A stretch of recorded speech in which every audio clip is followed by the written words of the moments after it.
merupakan bagian dari upaya pemerintah untuk mempercepat pembangunan dan meningkatkan kesejahteraan masyarakat.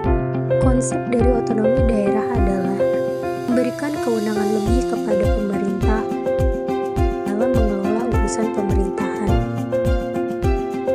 Kebijakan otonomi daerah Tasikmalaya bertujuan untuk meningkatkan kemandirian daerah dalam pembangunan dan pelayanan publik.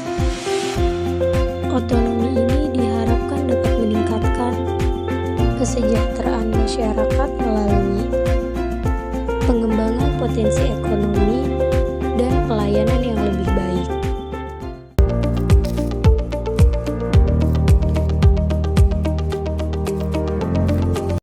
Masalah akibat dari otonomi daerah di Tasikmalaya yaitu kurangnya pemerataan pembangunan antara wilayah perkotaan dan pedesaan di Tasikmalaya, sehingga terjadi ketimpangan dalam akses layanan publik seperti pendidikan, kesehatan, dan infrastruktur.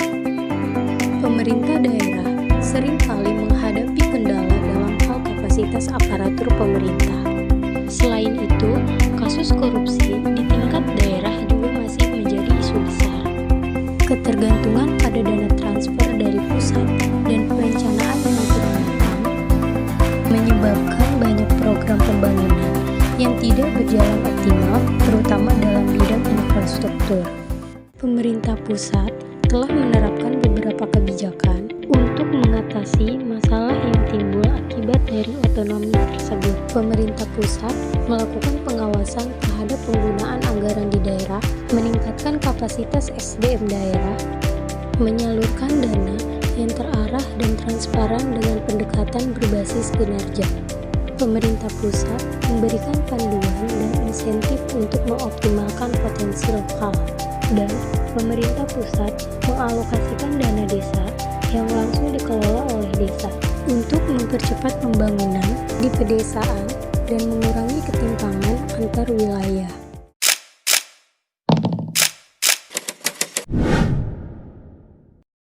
Pemerintah Kota Tasikmalaya telah mengimplementasikan berbagai kebijakan fiskal untuk mempercepat pembangunan struktural di daerahnya. Pertama, meningkatkan alokasi anggaran untuk pembangunan dan pemeliharaan infrastruktur termasuk jalan, jembatan, dan fasilitas publik lainnya.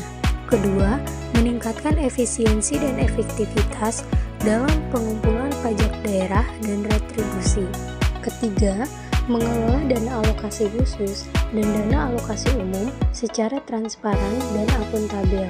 Keempat, menyusun rencana kerja pemerintah daerah yang responsif terhadap isu strategis. Terakhir, melatih dan mengembangkan kapasitas aparatur pemerintah daerah dalam perencanaan, penganggaran, dan pelaksanaan program pembangunan.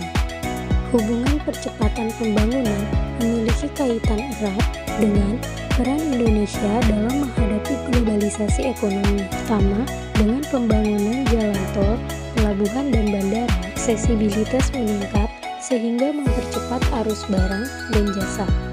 Kedua, meningkatkan sumber daya manusia.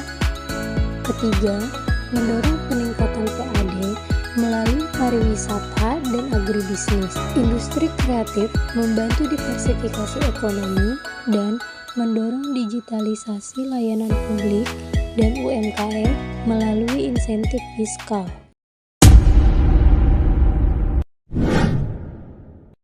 Tantangan dan hambatan di masa yang akan datang dalam persaingan pasar global saat ini, banyak tenaga kerja di Indonesia yang memiliki keterampilan yang tidak sesuai dengan kebutuhan pasar.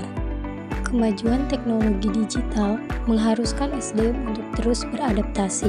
Tidak semua pekerja, terutama di daerah terpencil, memiliki akses terhadap program pelatihan yang memadai. Selain itu, kurangnya investasi dalam pengembangan SDM dan keterbatasan pendidikan.